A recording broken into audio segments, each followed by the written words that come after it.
प्रभु को अर्पित करने की भावना में ही पवित्रता आ जाती है। छूना मत, श्री जी को भोग लगाना है, एक पवित्रता आ जाती है। और जब हम भोग लगा के प्रसाद पाए तो दूसरे हाथ का स्पर्श न हो, बाएं हाथ का स्पर्श न हो।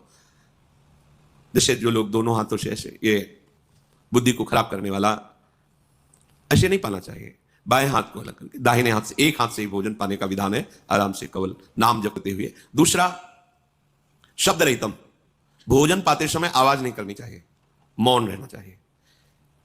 नाम जप करो अंदर से, कोई पद चला लो, शांत भोजन। भोजन परोसने वाला रोटी हल्ला मचा के ये ऐसा नहीं। वो जब आपके सामने परोसने आ रहा है, वो जो दे रहा है आपको आवश्यक है ले लीजिए, नहीं आ रहा है जितना आया है राधे श्याम पाले।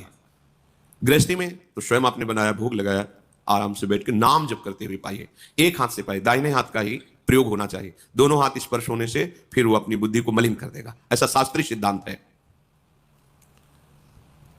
पात्र में एक ही हाथ का स्पर्श होना चाहिए। ऐसे प्राय जो लोग सत्संग नहीं करते, साधु सेवन नहीं, वो दोनों हाथों से ऐसे नहीं पाना चाहिए, शास्त्र निषेध। तो भोजन भगवत चिंतन करते हुए बनाए, प्रभु को अर्पित करें, और जब प्रसाद पाए तो मौन रखें। उस समय प्रसाद के समय बोला नहीं जाता, बातचीत ये वो, ऐसा नहीं। किसी की तरफ देखो मत, अपने प्रसाद की तरफ देखो, सावधानी रखो, एक एक कवल में भगवत नाम जपो, राधा राधा राधा। उससे क्या होगा, आगे कह रहे हैं, क्षमस तारणाय वही, अपने को तारने की और दूसरे को भी तारने की बुद्धि उसके अंदर प्रकट हो जाती है। हम लोगों की आज जो बुद्धि मलिन है ना, मनमानी आचरण करने का आदेश कर रही है, उसका कारण यही है। बहुत तरह से हम अपनी बुद्धि को अपवित्र करते रहते हैं। आहार पूरे जीवन का आधार है। भोजन ठीक है तो सब ठीक हो जाएगा। भोजन धर्म युक्त कमाए हुए धन से, भगवत चिंतन करते हुए, रसोई में अमनिया करके, भगवत अर्पित करके, प्रसाद स्वरूप मौन धारण करते हुए, नाम जप करते हुए प्रसाद को एक हाथ से पाना।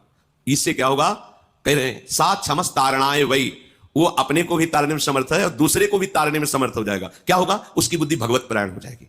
और इसके विपरीत जूता पहने हैं। अब जैसे आप समय देखो कलयुग का, आप जैसे भोजनालय में कहीं, जिन्हें होटल आदि कहते हैं, वहां पाने गए तो आप जूता थोड़ी उतारते हैं, हाथ थोड़ी धोते हैं, कुल्ला थोड़ी करते हैं। पशुवत आचरण, ऐसे ही जूता पहने हुए, ऐसे ही क्या कैसा बना हुआ है, कोई निर्णय नहीं। तो बुद्धि कहां जा रही है, देखो ना, केवल धर्माचरण की तरफ बुद्धि जा रही है।